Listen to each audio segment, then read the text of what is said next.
તો વાત કરીએ જામનગરની તો જામનગર જિલ્લાના કાલાવાડ શહેરમાં વૃંદાવન ગૌશાળા ગ્રુપ દ્વારા મૂંગા પશુઓની આત્માની શાંતિ માટે વિશાળ હવનનું આયોજન કરવામાં આવ્યું। અંદાજે 1500 જેટલા અબોલ જે જીવ છે અબોલ જીવ કલ્યાણ માટે આ શાંતિ હવન યોજાયો હતો। ત્યારે વૃંદાવન ગૌશાળા વર્ષોથી નિઃશુલ્ક રીતે ગૌસેવા કરે છે અને આજના આ હવનમાં મોટી સંખ્યામાં શહેરીજનો ઉપસ્થિત રહ્યા હતા। ત્યારે ઉપસ્થિત લોકોએ આહુતિ આપી અને અબોલ જીવની આત્માને શાંતિ મળે તે માટે પ્રાર્થના કરી।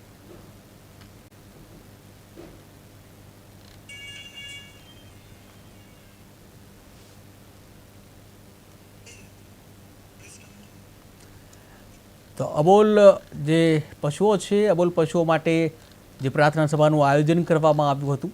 જ્યાં કાલાવાડ છે કાલાવાડમાં મૂંગા પશુઓ માટે એક હવનનું આયોજન કરવામાં આવ્યું। વૃંદાવન ગૌશાળા ખાતે આયોજન કરવામાં આવ્યું હતું। જ્યારે વૃંદાવન ગૌશાળા ખાતે શાંતિ હવનનું આયોજન કરવામાં આવ્યું હતું, જેમાં 1500 જેટલા અબોલ જીવ માટે પ્રાર્થના કરવામાં આવી। શહેરીજનોએ આહુતિથી યોગદાન આપ્યું હતું, જ્યાં ગૌસેવા સાથે માનવતાનો સંદેશ પ્રસર્યો હતો।